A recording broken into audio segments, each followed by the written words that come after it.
Good morning, friends. Shabbat Shalom, and welcome to Torah Saturday. This week, we are going to be asking a question. When we are successful, when things are going well, how do we handle it? Do we take all the credit for everything that's happening, or is it important to remember gratitude? So, with that, we will jump right in and start looking at our source sheet, which we'll put the link in the notes for this recording.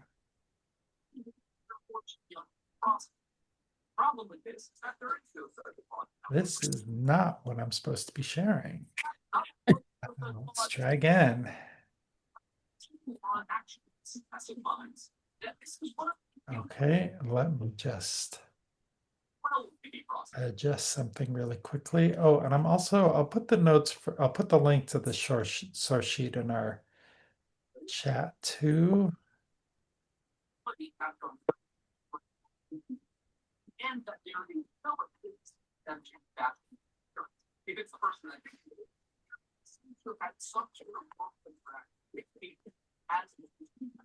Those of you who wish to peek ahead. I hear background noise. Does anybody else hear it? Yes, Do hear a little something.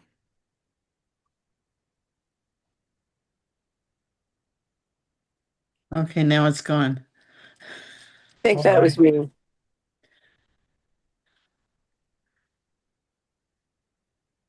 okay. So may I have a volunteer to unmute and to read these verses 13 and 14 from Deuteronomy chapter 8?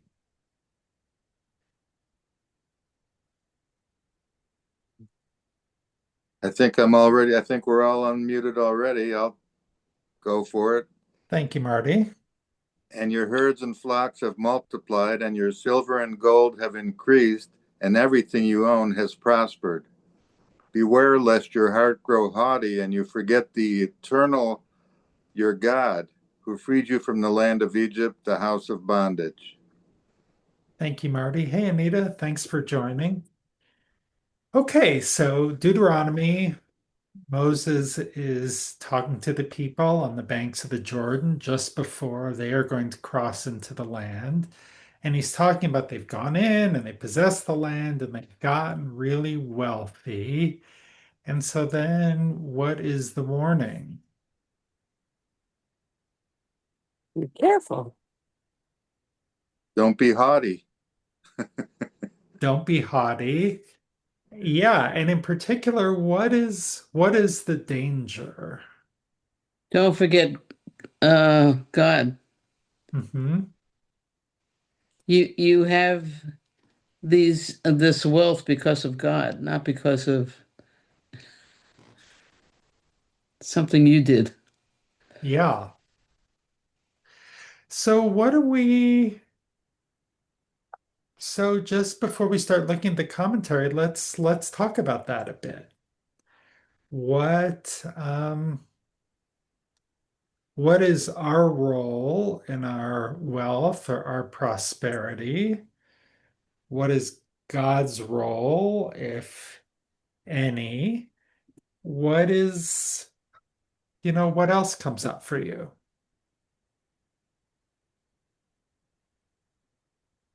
It's saying God's role is prime, that really without God, none of it would be possible. And we should never be very far, if far at all, from remembering that.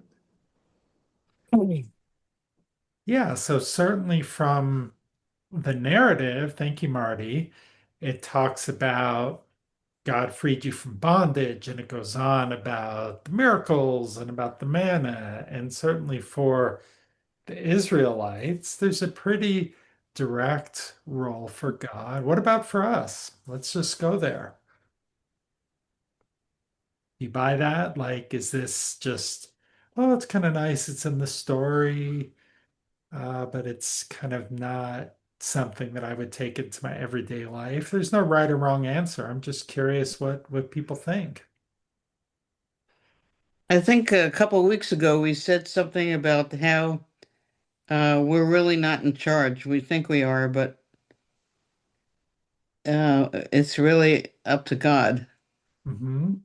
And so this is another example of God has given the wisdom to create this wealth, but it comes from God, not from within us.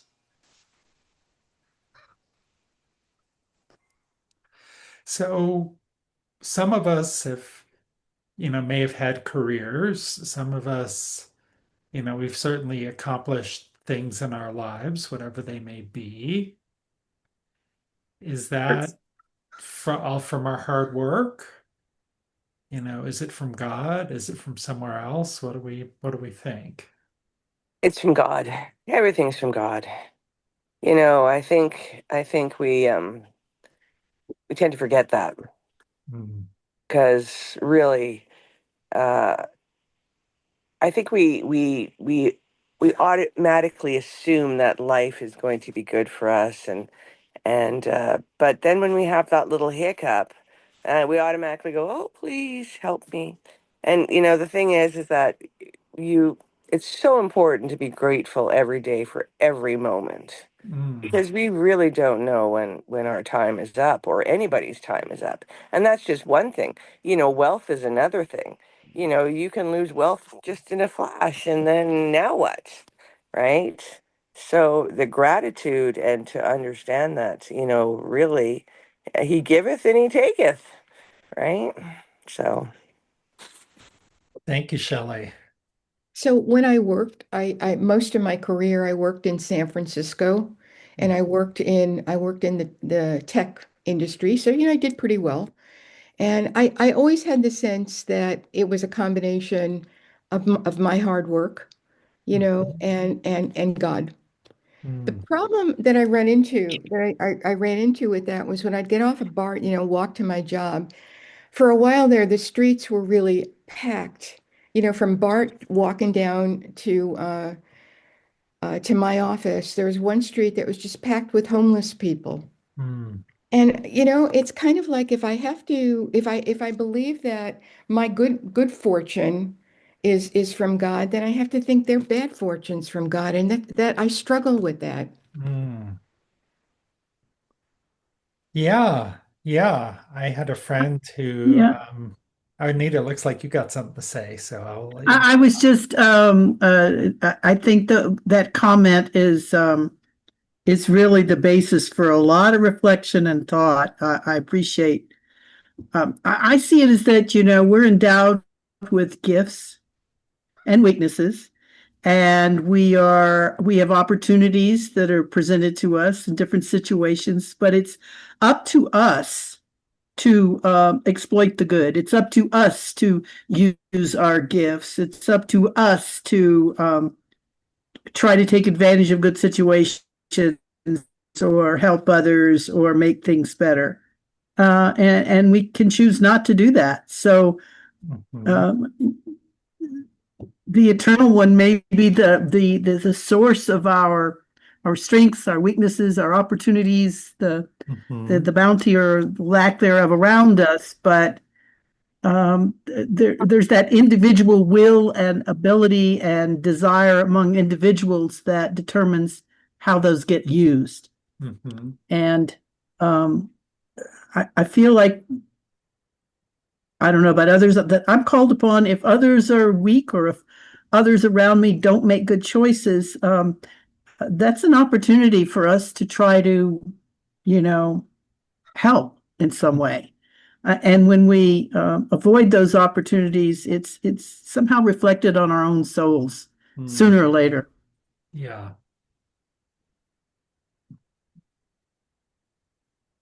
um, I've spent a lot of time with the homeless.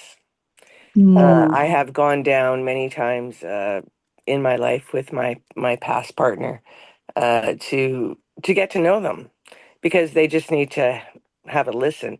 And you would actually be quite shocked on how spiritual and how connected to God they really are. Hmm. I think we see the destitution, and but we don't see maybe the soul that is still residing within that body.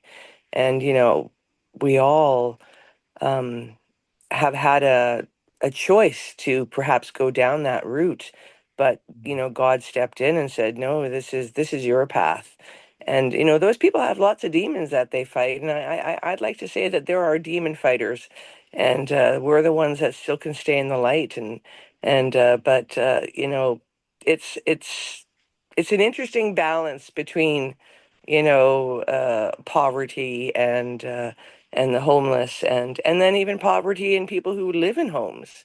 I mean, that is a very close, margin right now. You see it, with how everything is. So it's I don't know, Greg, what do you have to say about that? Because the homeless, it's an interesting thing for me.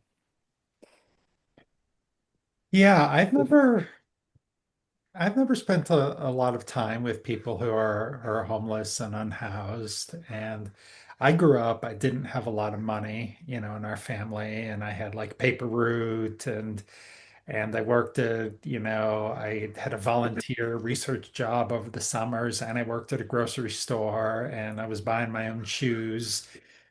Um, so certainly my hard work kind of helped get me here, but there's also so much that came from other people. The college gave me a scholarship. That was not my hard work. That was other people who helped me along. And whether that was, for me, I think the role of the divine was providing inspiration. I mean, I didn't think of it at the time, but I think of it now. It's like, what kept me going? And that's where I think some of that came in. But I think for some people who are, from what I've read and from talking to others, like those people who are living in a house and don't have a lot of money, but the car breaks down Yeah. and then you can't keep your job and then you can't keep your house. And it could be sort of that close on the margins.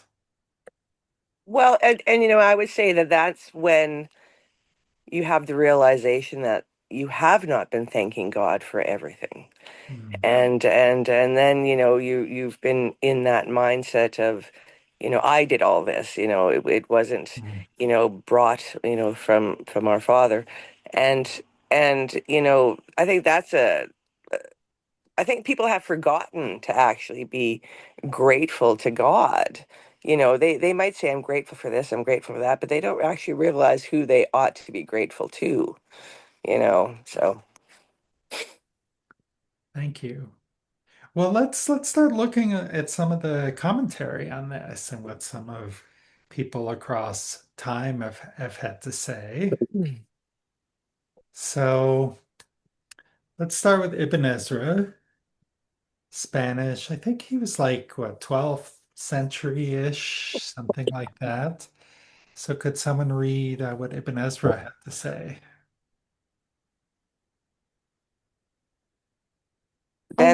Oh, So go ahead. okay, sure.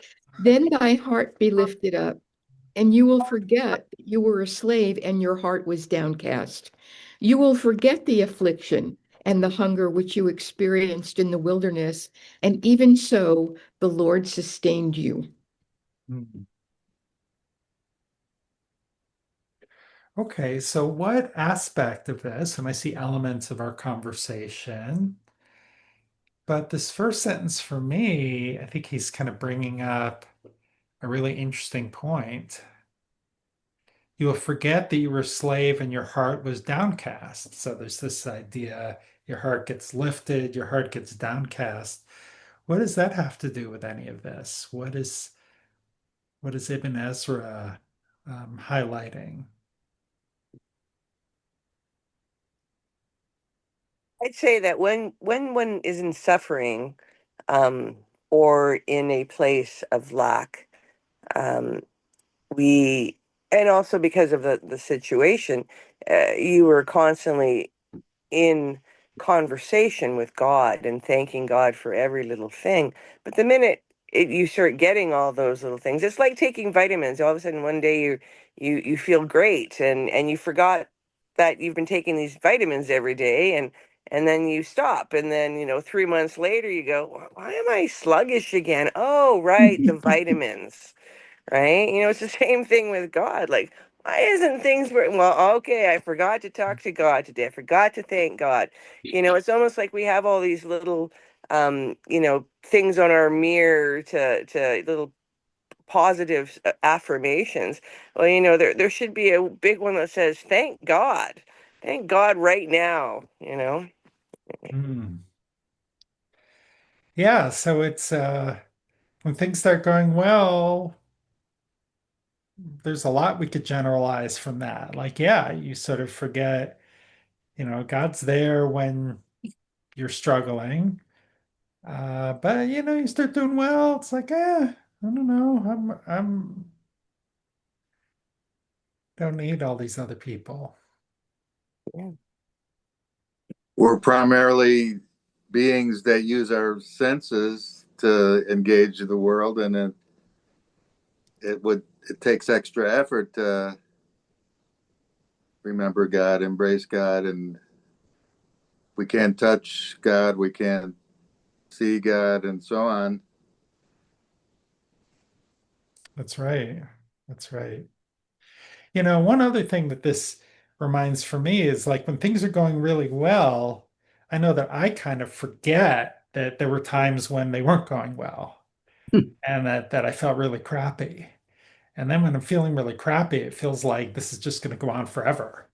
And that, so I think he's kind of implying a little bit of that Yeah. human nature too, that we get very short-sighted about, you know, we can lose hope or we can forget to appreciate, the good in our life. The experience in Egypt seems to be the go-to reminder. We're constantly being told to remember that our condition in Egypt and how God took us out of that. Mhm. Good point, Marty. And sometimes that comes with the reminder, remember you were slaves in Egypt, or uh, what is it? Remember the stranger, take care of the stranger, for you were strangers in the land of Egypt. Hmm. Very true. So it's that connection to our ancestors, Yes. that we're all connected Hmm. in the Yeah. past and here on earth together. Yes. And that we must work together to create um, a good earth, a good being. And and when things are good, we forget that we need to help others Yeah. because we think we did it all ourselves Hmm. and it's mine and I don't Yeah. want to share. That's right. Arrogance. And I really try to remember that, again, I shared my story. I grew up with a lot of money and like there's this kind of saying, some people they kind of make it, they uh, do better and then they kind of slam the door behind them and other people try to remember where they came from and share what they've gotten. And I really, really try to take that second path. And if we don't pay attention to it, it's easy to forget. Right. So I'm always interested. Before we read like what his Cooney had to say, could someone read just his biography a little bit? He's someone I haven't been that familiar with. He's not as famous as Rashi. Susan, I saw you put your glasses on. Yeah. Are you talking about where it says author? Yes. Okay, and his Kia, am I pronouncing that properly? Yeah. Okay, his Kia ben Manoach, that's his Kuni, that's what you said. Yeah. Commentary on the Torah of Rabbi Hezekiah ben Manoah, His Kuni, composed in mid-13th century, is actually a compilation of insights culled from the Midrashim, as well as the writings of 20 other Rishonim, including Rashi, Rashbam, and Ibn Ezra. However, his Kuni does not name any of his sources other than Rashi in order to encourage objective study, as he felt that one should focus on the message rather than the messenger. I read that this morning and that really impressed me. Hmm. It really did, especially since I do Daf Yomi.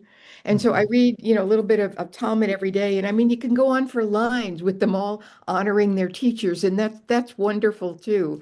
But I really liked his focus on the message, you know.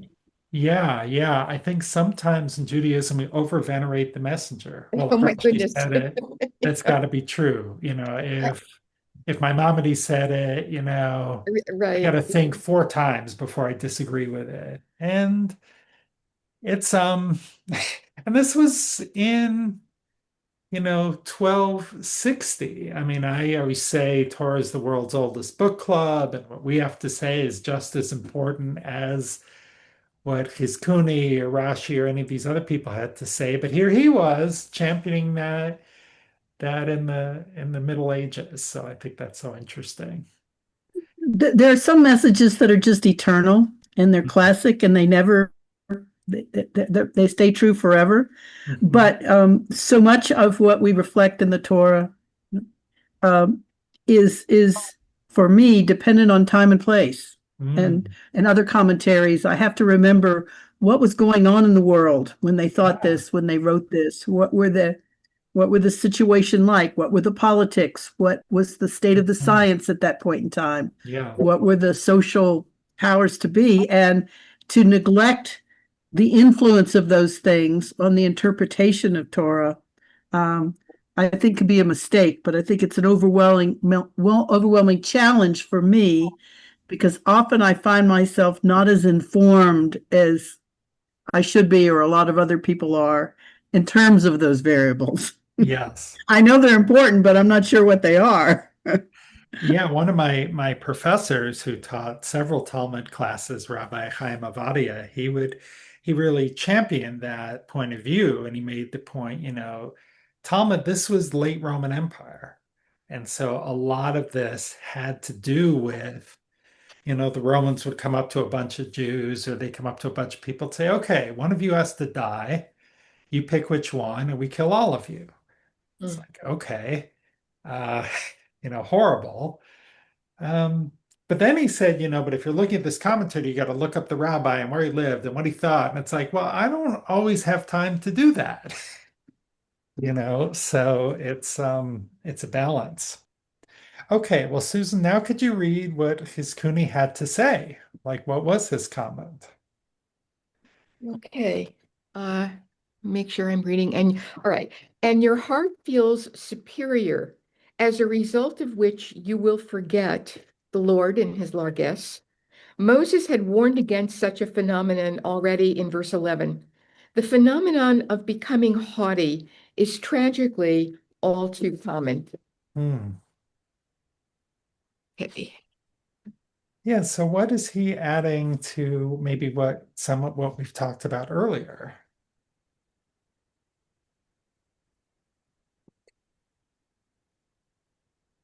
You know what he's adding here is not only that we forget that God has a lot of the responsibility, right? I mean, that we need to honor God for our portion, our success in the world. But here he's saying not only do we forget to do that, but we also get a little bit arrogant, Hmm. in Yeah. the process that we think we've done it all alone, you know? Yeah.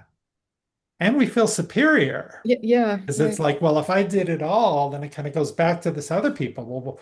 Well, those people on the street, obviously, they must be inferior. They're to blame for what happened because they had, we get this illusion that everybody has all the same opportunities, right? So they had all of the same opportunities and they blew it. And so that's why they're on the street and I'm prosperous. And I love this phenomenon of being haughty is tragically all too common. Yeah, really. The commentary from Mahamash speaks to the idea of Israel as the chosen people, that often people misinterpret that, and that it's part of the haughtiness, or that reflection could come, not is that they avoid the fact that we're supposed to be a moral exemplar among nations, not because we already were one, Mm, and the thought that we already were a moral exemplar and therefore had some kind of superiority, can go straight to your head, and that this misinterpretation, um, from without and within, has mm, led to many a problem. yeah. The Torah, I didn't include this in the source sheet, but I'm going to go pull that up because it says at some point. Um,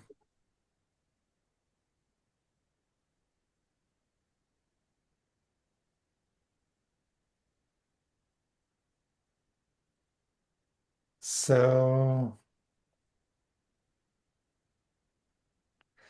it's talking about going into the land, displacing him, and God has sort of taken them out of your path.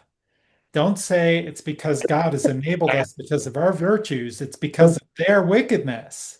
So they're even worse than you. It's not, they're particularly wicked because they're worshiping all these other gods. And it's not because of your virtues, it's because of the wickedness. And there was this oath made to our ancestors. So it's kind of, I don't know if I would go that far. I would kind of maybe agree with the first part. It's like it's not because of your virtues, but because again, it's easy to kind of get into this judging thing. Well, they must be on the street because of their wickedness, and that's not the lesson I would want to take from this. Okay. So then here is, again, going a little bit further on this. Again, it's my own power and the might of my own hand that have won this wealth for me. Remember that it was your God that gave you the power. And then there's this other piece in fulfillment of the covenant made an oath with your fathers, as is still the case. So there were various promises that were made to Abraham that you'll have all this land, that your people will be numerous. What do we make of that? Does that have any relevance for us today? Do we think, is that our theology, that we get God's support because God made a promise to our ancestors in ancient times? Was that promise conditional on our worship? There's a lot of theological implications of this, which, I see the idea that it's not something you just accomplish, it's something you have to pursue over and over and over again, in perpetuity, because of new challenges, new peoples, new problems, new opportunities to make things better.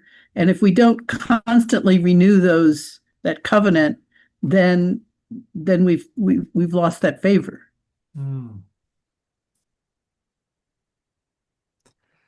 yeah, Maybe. I think that's really interesting. It's not a blank check, you know, we have to do our part. You have to be an active participant. You can't just chill out and say, I'm a Jew. Well, where's my stuff? Hmm. And I constantly, um every couple of months, create a new covenant Hmm. and have my gratitude and be grateful for the constant protection and showing me my path. And and what I'm supposed to be. You know, my faith in God is so strong that I talk to him every day. And when I said that comment, you know, talk to be grateful to God every day, I literally realize I am, because I have moments when I sit down having my coffee in the morning and I watch the bumblebees in my flowers, and I'm so grateful that, you know, God created this, and then I get to experience it, you know, for him through my eyes, Hmm. and have the opportunity to see the amazing things and the horrible things that go on from humanity, and to just know that, okay, you know, that person maybe didn't get it right, and that's okay. I Hmm. still believe they're going to get it right. Hmm. So, you know, I think it's important to maintain that covenant and be Hmm. consciously aware of, you know, what was given. Hmm. It's me. Thank you, Shelley. Yeah, I love that you're kind of an active participant and you do this regularly. I want to say sometimes I really complain about the translations from the Hebrew. I think this is actually a pretty good one. Remember that the Yud Hey Vav Hey, your God, um, because the divine gave to you koach. It could mean strength or power, lasot, to be the one that does things or the one that makes wealth. So what do you think, you know, about this? Almost reminds me of what Anita said earlier. You know, we have these opportunities that we're given, and then to get wealth. But it doesn't say, like earlier, it says, remember that this wealth comes from God, but it doesn't say that God is, you know, leaving a bag of gold in your backyard for you. I Uh, think that I think that God has given us the choice, mhm, and he gives us the power to make those choices, and through us he works miracles, and it's up to us to take advantage of mhm, what God puts before us. mhm, And then when we make what we think are correct choices, we need to give thanks. mhm. Yeah. It's always been interesting to me how severe adversity, war, being a victim of violence and terrible things, um, can initiate spirituality in some people. That idea, there's no atheist in a foxhole, right? Right, right. Or crush other people and say, see, there is no God. Mm, And it makes you, I often see our religion, Judaism, as a structure around which we can form those um, uh, positive statements of affirmation that there are gifts of God no matter what's happening around us. And it's a source, can be a source of strength. mm, I see that as the greatest gift of Judaism, or maybe mm, any religion, but I don't know any other religion. Is providing that structure and that mm, community that can keep saying there is a positive thing going on here. There is hope here, and you have the ability to see you through that. When we can give that to somebody else, I think it makes all the difference. When I came out of the army, I started working in prisons, and um, there there are some people in the world that are just mean, but most of the people there, you'd be surprised you could probably relate to in some way. mm, The ability to give somebody hope in a desperate or horrible situation is so empowering. mm, I'm not real good at it all the time, like I wish I was. mm, Thank goodness for the clergy and smart people and kind people all around us. But mm, um, that could probably be our biggest challenge, remembering and reminding people what God has given us in the face of what we can only see as what's been taken away. mm. Um, I don't know where that always comes from. Um, Yeah, why is Sounds it like everybody here has a piece of it. why is it we always turn to God when things are not going well and ask for help, but when things are going well, we don't Hmm. turn to God and say thank you? And is that Well, part we of the do try to human do that, right? thing? Yeah. Is that part I of know the at Temple human we do, affliction? right? Seems I like think that, that's or it why seems like that's the services morning. can be so meaningful. It gives you an Right. opportunity, a structured space to do that. But it sounds like other people don't need that structure. You do it on your own. Some of us need that structure to bring us home and remind us of those things. So I'm grateful that it's there. Hmm. This conversation and this idea about the divine providing opportunities reminds me of something that happened yesterday. So I was kind of out to lunch at a little Thai place, and um, there's this other person was sitting in another booth. And then someone else came in, and I was, reading on my phone or something, reading the sports. And I thought this person came in and said, "Oh, I'm so sorry I'm late."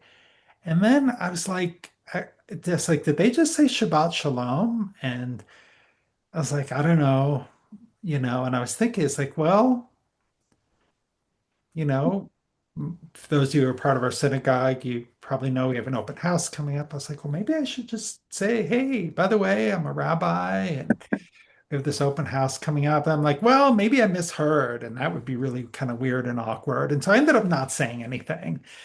But I do wonder a little bit, was that an opportunity that was given to me to maybe make a connection with some people?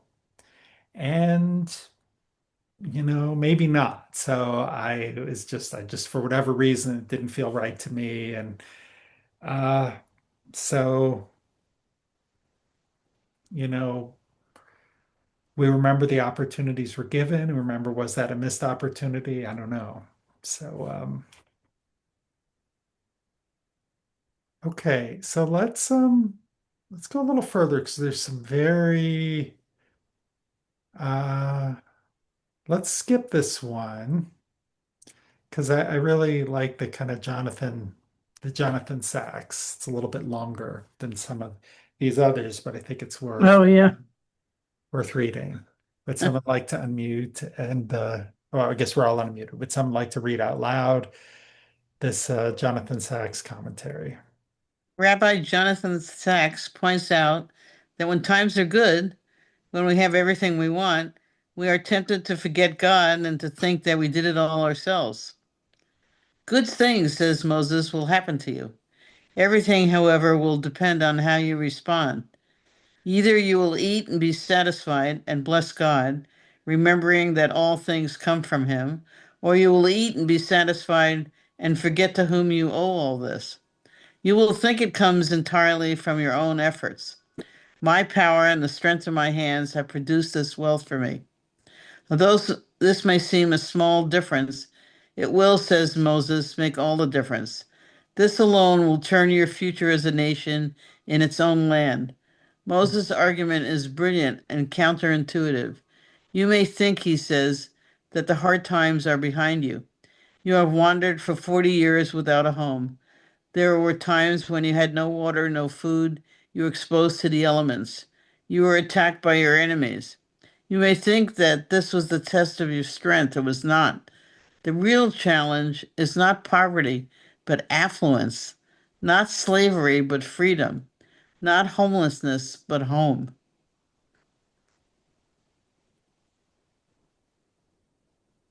So true.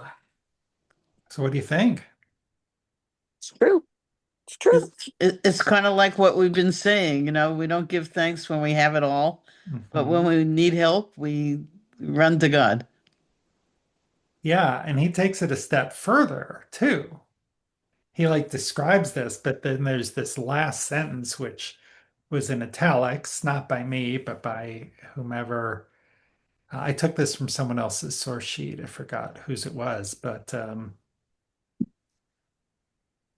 he sort of frames it as this challenge. It's sort of like, oh yeah, that's kind of how people are, and we can observe that. But then he makes it a challenge, I think, for all of us. Because I think If this is a human nature thing, then it's something that can happen to all of us. And he frames it as this challenge, which I think is important. I think it's a reminder that this can be just an intellectual exercise, or it can be a challenge for us to learn from it and to do better. Like once when I was really sick, I got very, very morbid. And I was like, okay, well, if I was, dying now, what would I want my last message to be? And I think it would be just do better.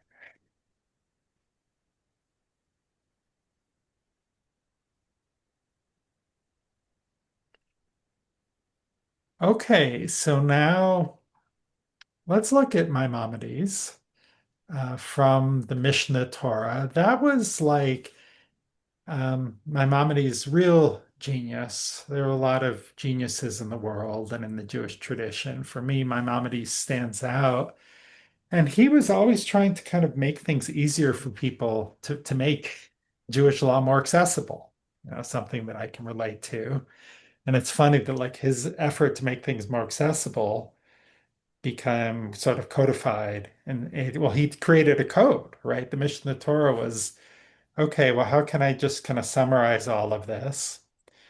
And so let's read what he had to say here.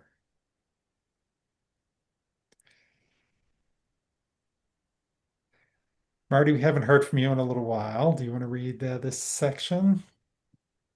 A person is in duty bound to recite every complete day 100 blessings. How are these 100 blessings made up? There are 23 blessings which we have enumerated in this chapter, and 7 blessings before and after the morning and evening recital of Shema. All these, together with the 3 daily services, each consisting of 18 benedictions, make up 86 blessings. When 2 meals are taken each day, 14 blessings are recited, 7 at each meal, as follows: 1 blessing on washing the hands, 1 for the meal, 3 after its conclusion, 1 blessing before taking a drink, and 1 after, making 7 blessings for each meal. That sounded like 100 altogether.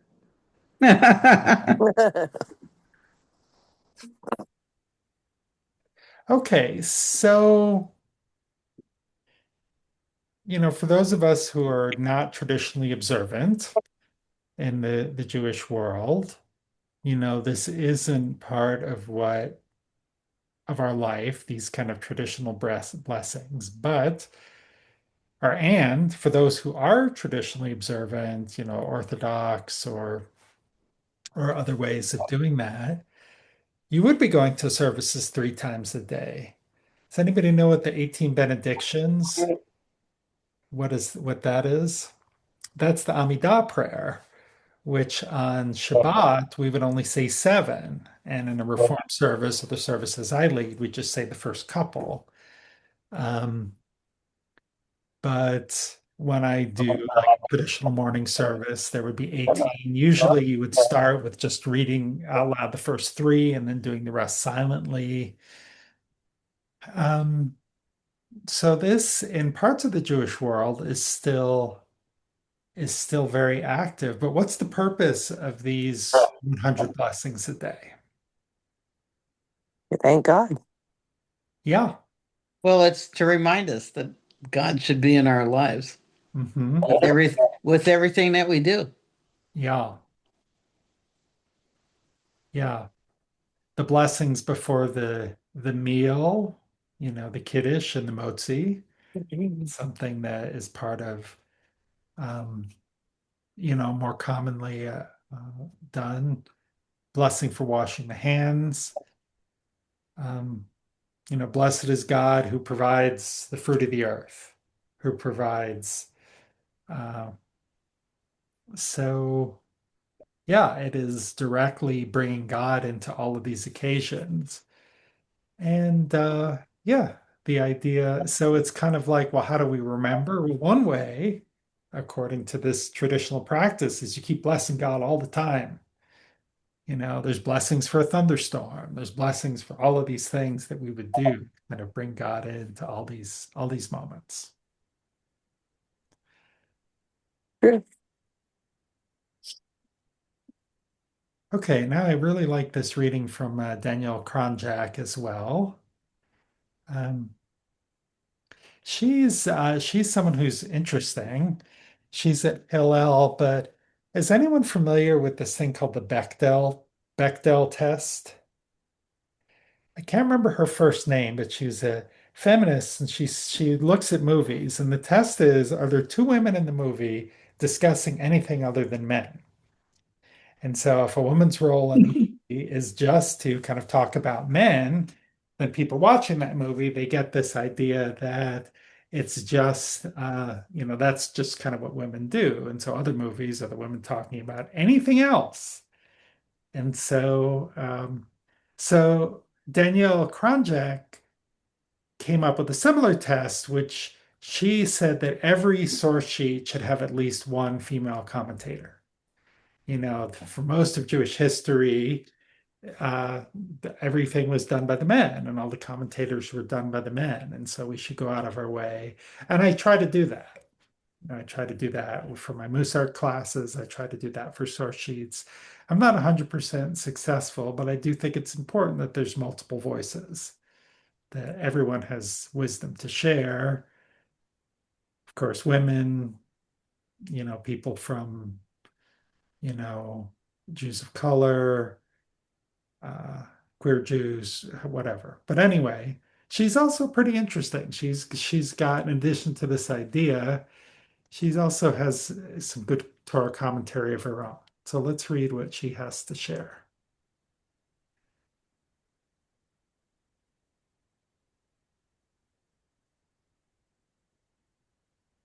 You don't need to read the title, but could someone just read out loud? I'll read again if nobody else wants to. Thank you, Susan. This principle reminds American Jews that our success in America is not entirely of our own making. Our success has been conditioned and enabled by countless circumstances, institutions, and legal frameworks that we did not ourselves create, and by the efforts and contributions of generations of fellow citizens, the overwhelming majority of whom are not Jewish.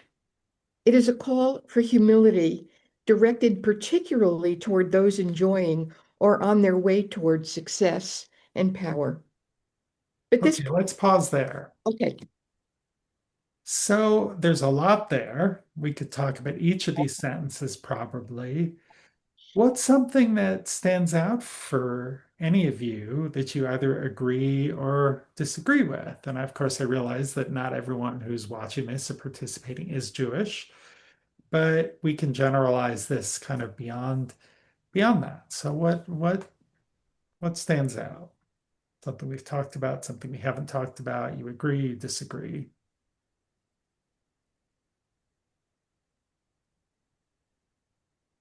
One thing I just want to name is that this seems to suggest that every American Jew is successful for whatever that means. Let's talk about that wealth. Is that true that every American Jewish person, I mean, I think as like a community compared to like other ethnic groups, we probably have attained more wealth or more education. But I want to just name it's not universally true that probably 20 to 25% of American Jews are in uh, financial insecurity. Kind of the people we talked about, one lost job away from losing your house, living paycheck to paycheck. Um, and there's a lot of stereotypes about Jews and wealth, so I think it isn't something we always talk about, but I think we just do want to remember that our success isn't universal. Hmm. I hadn't thought about that, but one of the things that um, this stroked in me, and it may be way off here, is the idea for me that our country has been um, uh, it's been characterized by the development of laws and institutions and different um, uh, ways of doing things that is kind of built on a principle that everyone does have the opportunity to do better. Whether that is always coming to fruition or not is another story altogether. But the Yeah. idea of that American dream, which probably brought most of our relatives here, Hmm. looking for something better.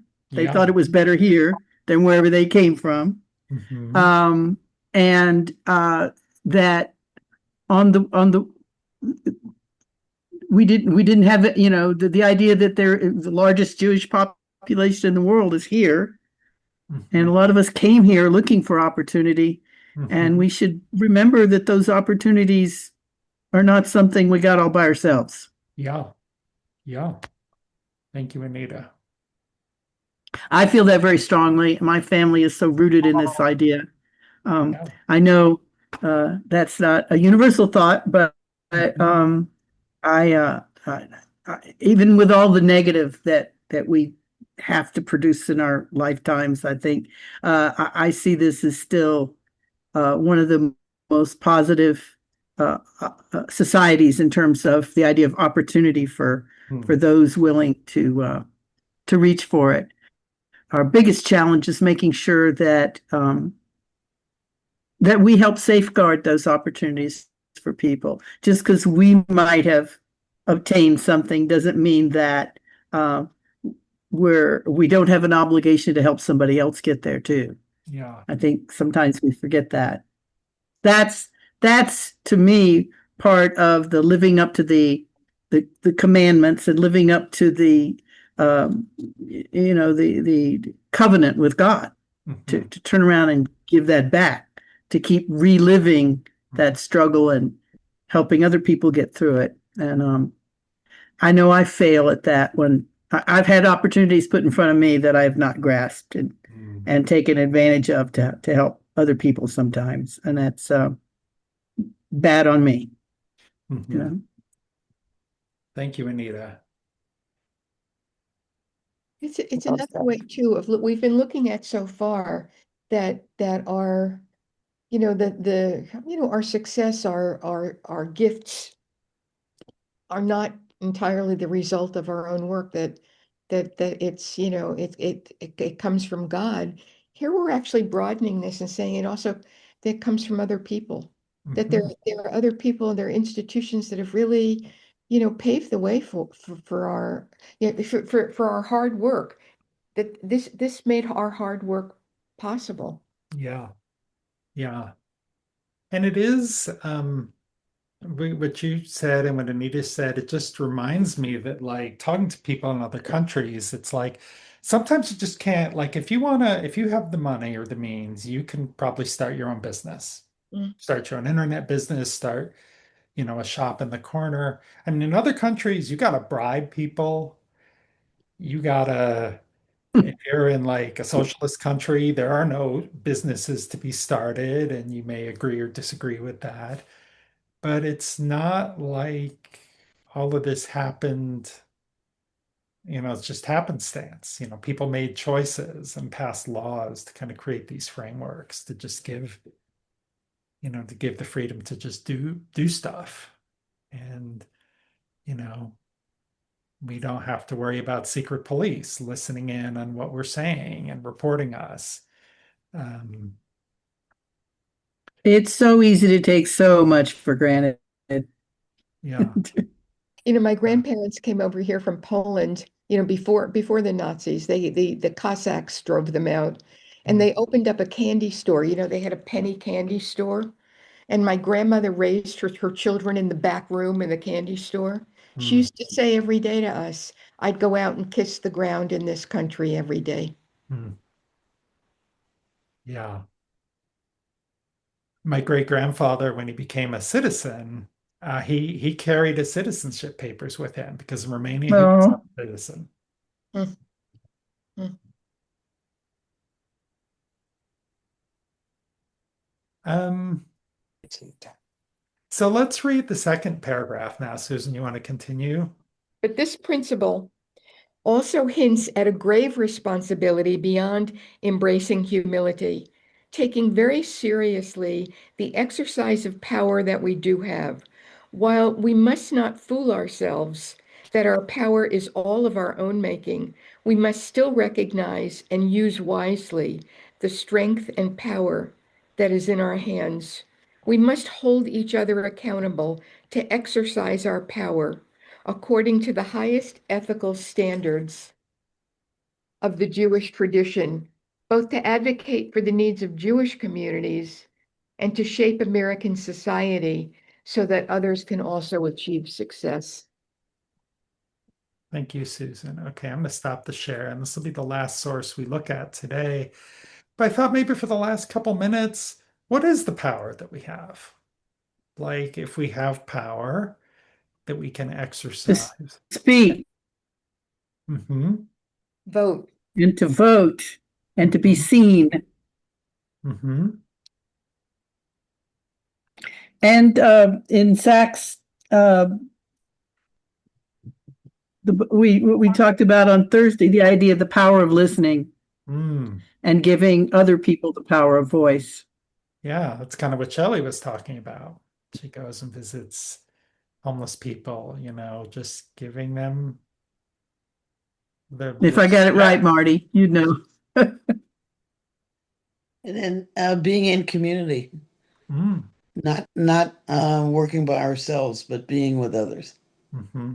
Yeah, that's so interesting because we can forget that that's a choice too.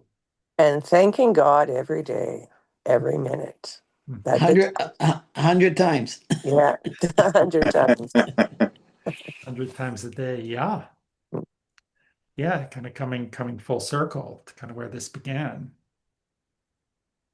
Because God means different things to different people. But if you're thanking God, you're remembering that it's not all from you, for whatever Well, that may be. that would be an interesting task, is to count one day, thanking God, and see how much it takes to get to 100. Hmm. Yeah. Yeah. Beautiful, beautiful. Well, I think we will give Abra the last word on that. Thank you all for being here. And if you are watching this on video and you're still watching, thank you so much for taking an hour of your time to watch a video, maybe fast forwarding through some parts, maybe not. But if you are still watching, please give a like, a follow on social media, wherever you're watching it. Wishing you all a Shabbat Shalom, and we'll see you next time. About